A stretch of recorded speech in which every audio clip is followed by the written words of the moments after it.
வணக்கம் மக்களே. டுடே நம்ம சப்ஸ்கிரைபர் ஒருத்தர் என்ன கமெண்ட் பண்ணிருக்காருன்னா, மரணத்திற்கு பிறகு என்ன ஆகும் அப்படிங்கறத ஏஐ மூலமா ஒரு வீடியோவை கிரியேட் பண்ண சொல்லியிருக்காரு. நானும் நம்ம ஏஐ எந்த மாதிரியான ஒரு ஸ்கிரிப்ட ரெடி பண்ணும்போது அந்த ஸ்கிரிப்ட் மூலியமா எந்த மாதிரியான ஒரு வீடியோ கிரியேட் ஆக போகுதுங்கிறத பார்க்கலாம். சோ வாங்க வீடியோக்குள்ளார போலாம்.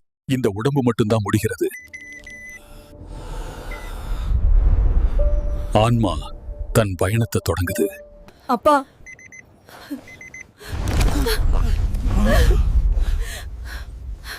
எங்க போறீங்க?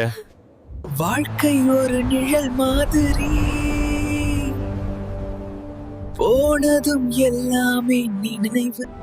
this is not the end, just a doorway.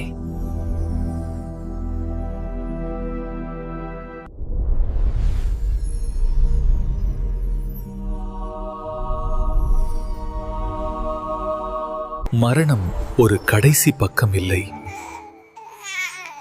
மறுபடியும் எழும் பக்கம். ஒரு செம்மையான வீடியோவா தான் இருந்துச்சு. சோ மறக்காம நம்ம டிராவல் டாக் 28 சேனல்ல சப்போர்ட் பண்ணுங்க, லைக் பண்ணுங்க, ஷேர் பண்ணுங்க, கமெண்ட் பண்ணுங்க. அடுத்த ஒரு வீடியோல சந்திப்போம்.